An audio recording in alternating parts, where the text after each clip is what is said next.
안녕하세요. 이번 시간은 기본권의 제한에 대해서 다뤄보겠습니다.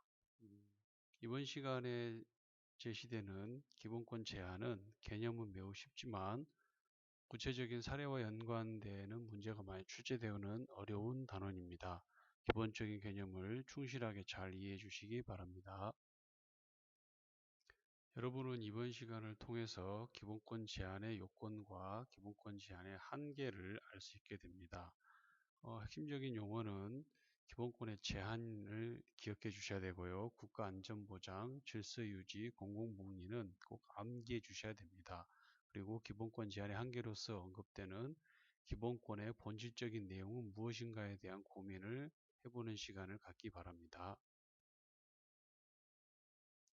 앞부분에서 이야기한 것처럼 개인의 권리는 다른 사람의 권리 앞에서 멈춘다라는 격언이 있습니다. 그렇기 때문에 어떤 사람의 기본권 행사가 다른 사람이나 집단의 기본권을 침해했을 경우에는 또는 공동체의 이익을 훼손할 우려가 있을 때에는 국가는 일정한 요건 하에서 국민의 기본권을 제한할 수 있습니다.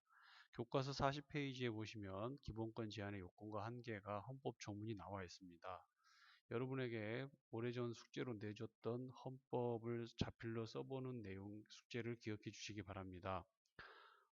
헌법을 손으로 써보는 것이 가장 느린 독서의 방법이라고 선생님 제안해서 과제를 냈습니다. 꼭 한번 해보시고요. 헌법 쓰기는 매우 의미가 있고 시험 전략적으로도 매우 중요한 방법이니 꼭 하시기 바랍니다. 기본권의 제한의 요건은 크게 두 가지, 내용적인 것과 형식적인 것으로 들 수 있습니다. 화면에 나와 있는 것처럼 요건에 세 가지가 나와 있습니다. 국가안전보장, 질서유지, 공공복리를 위한 목적 외에는 제한할 수 없다라는 게 있고요. 형식적인 한계에서는 국회가 제정한 법률입니다. 법률 꼭 기억해 주시기 바라고요. 이 법률에서 여러분이 선생님이 앞 시간에서 요구했던 것처럼 우리나라 법의 위계를 암기해 주는 것 다시 한번 기억해 주시기 바랍니다. 헌법, 법률, 명령, 조례규칙. 따라서 명령이나 조례규칙으로 국민의 권리를 제한할 수는 원칙적으로 안 됩니다. 불가능합니다. 하지만 여러분 교과서 41쪽에 위에서 네 번째 줄에 나와 있는 것처럼 법률의 근거나 위임이 있는 경우에는 그 범위 내에서 명령이나 조례 규칙으로 국민의 권리를 제한할 수 있다라는 사실을 우리가 해석적으로 기억해 줘야 될 필요가 있습니다. 법률의 형태로만 국민의 권리를 제한할 수 있다. 그리고 위임을 받거나 근거가 있는 경우 내에서는 예외적으로 명령이나 조례 규칙으로도 국민의 권리를 제한할 수 있다는 꼭 기억해 주시고요. 그거 41페이지에서 또 강조하고 있는 것이 과잉금지 원칙이 네 가지가 나와 있습니다. 목적의 정당성을 비롯해서 이러한 내용들은 다음 슬라이드에 다시 한번 얘기해 볼 거고요. 교과 41페이지 굵은 글씨가 나와 있는 게 하나 있죠. 기본권의 본질적인 내용은 침해할 수 없다라는 것이 나와 있고 이렇게 국민의 기본권을 제한하는 것을 엄격한 요건과 한계를 요구하는 것은 국가 권력의 남용을 막는 것을 국민의 기본권의 보장 수단으로 하고 있기 때문입니다. 쉽지 않은 내용입니다. 국민의 권리를 제한할 때 국민의 권리를 제한하는 어떤 중요한 원칙으로서 과잉 금지 원칙이라는 게 나오는데요. 여러분은 이 네 가지 용어를 굳이 암기하실 필요는 없습니다.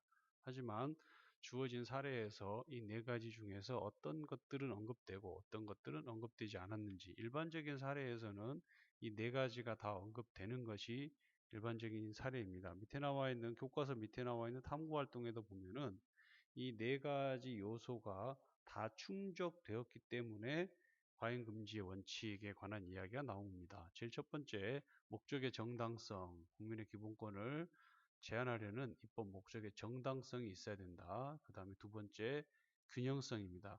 여러분, 이 균형성에서 오해하시면 안 되는 게 공익과 사익이 동등하게 되는 것이 아닙니다. 이런 경우에는 공익이 더 커야지만 우리가 균형이란 말을 쓸 수 있는 것입니다. 그 다음에 세 번째는 방법의 적절성입니다.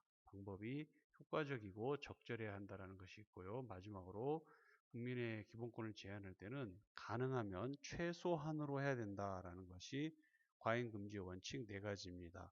여러분이 2학기 때 배울 예정인 어떤 범죄와 형벌에서도 이 과잉금지 원칙은 매우 중요하게 다시 출제가 됩니다. 다시 내용이 등장합니다. 여러분께서 배우실 때 이 네 가지 꼭 기억해 주시기를 바랍니다.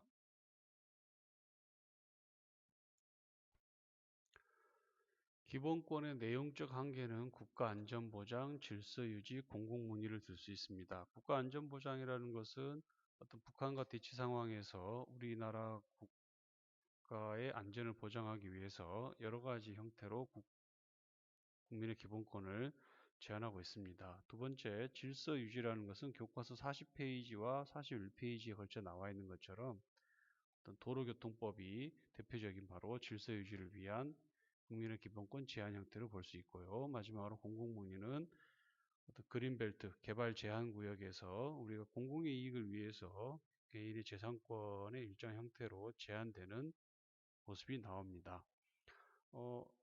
교과서 41쪽에서 잠깐 언급하고 있지만 이 기본권의 본질적인 내용을 침해할 수 없다는 내용이 나옵니다. 기본권의 본질이 무엇인가? 그 기본권의 가장 핵심이라고 얘기할 수 있겠죠.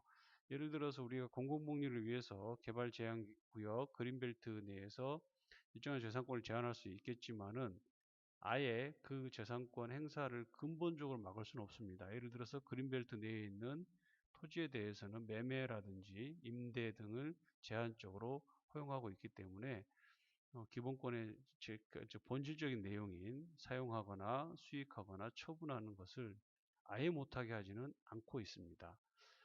기본권의 본질과 관련돼서 언급될 수 있는 또 하나의 내용이 바로 사형제도입니다. 자유권의 핵심인 신체의 자유의 과연 본질은 무엇인가? 신체의 자유의 본질을 생명이라고 놓고 봤을 때 사형제도는 기본권의 본질을 침해한다라는 그런 주장의 근거가 될 수 있는 내용입니다. 두 번째, 헌법과 법률에 근거가 있으면 기본권의 본질적인 내용까지 제한할 수 있다. 틀린 내용이죠. 수고하셨습니다.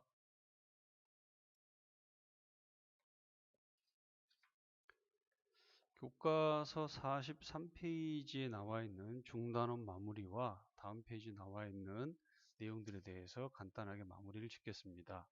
자, 중단원 마무리 1번 문제에 보면 청구권에 대한 설명을 옳은 것은 이라고 되어 있습니다. 청구권은 국가에게 요구하는 그런 내용이기 때문에 방어적이고 소극적인 권리는 자유권이기 때문에 오답입니다. 2번 바이마르 헌법에서 최초로 규정한 것은 사회권입니다. 3번 수단적 도구적 권리이다. 정답이죠. 답은 3번입니다. 4번 시기적으로 가장 최근에 등장한 기본권은 사회권입니다. 그리고 5번 다른 기본권 보장의 전제 조건이 되는 권리는 행복추구권, 인간의 존엄. 정답은 3번이겠죠. 자, 문제 2번에서 시민혁명 직후라고 되어 있습니다. 일정한 요건을 가진 사람에게만, 시민에게만 권리가 부여됐다라고 하는 것을 통해서 우리는 여기서 보통선거의 원칙이 시민혁명 이후에 완벽하게 이루어지지 않았다는 것을 또 알 수 있고요. 그렇기 때문에 우리가 참정권의 형태로 나온 것인데요. 1번에 보면은 초국가적 권리에 해당한다. 자유권에 해당이 되겠죠. 2번 인간다운 생활의 보장 사회권입니다. 3번 국가 권력에 상충하는 성격은 아니죠. 국가의 정치 과정에 참여하는 권리이기 때문에 상충이라는 단어는 적절하지 않습니다. 4번 자본주의 경제 부작용 해소를 목적으로 하는 권리는 사회권입니다. 답은 5번이죠. 5번이 정답입니다. 자, 문제 3번에 보면은 세 가지 기본권에 관한 이야기가 나와 있습니다. 억압과 차별에서 벗어나 자유롭게 할 수 있는 권리, 자유권이 A의 답이 됩니다. B에서 자, 국가의 정치 과정에 참여할 수 있는 권리, 참정권이 되겠죠. 마지막으로 인간다운 생활, 사회권이 됩니다. 우리 교과서에서는 언급하고 있지 않지만 화면에 나와 있는 것처럼 국가를 목적으로 두고 전치사를 이렇게 만들어 봤는데요. 자유권은 국가로부터의 자유, 프롬이고 참정권은 국가를 향한 국가의 자유가 될 것이고요. 사회권은 국가에 의한 자유가 될 것입니다. 교과서 44페이지 왼쪽에 나와 있는 핵심 용어 점검하기는 여러분께서 개념을 정확히 알고 있는 것을 체크해 주시면 될 것 같고요. 45페이지에 나와 있는 어떤 평등에 대한 두 가지 개념이 나와 있습니다. 출퇴근할 때 사고에 관한 내용이 나와 있는데요. 사업주가 제공한 차량을 이용하는 경우에만 산업재 산재 보험을 해당이 된다라는 내용은 모든 근로자를 똑같이 취급해야 된다라는 어떤 절대적 평균적 평등에 위반되었기 때문에 위헌 판단을 받았으며, 그다음 두 번째 나와 있는 정년에 대한 어떤 차이, 중고등학교 선생님들하고 대학교 교수님과는 정년의 차이가 있는데요. 정당한 사유가 있는 경우에는 가능하다. 그래서 상대적이고 비례적인 평등에 대해서 이야기하고 있습니다. 다음 시간에는 어려운 내용이 2단원이 시작되는데요. 민주국가와 정부 형태에 대해서 수업을 진행하겠습니다. 여러분 수고하셨습니다.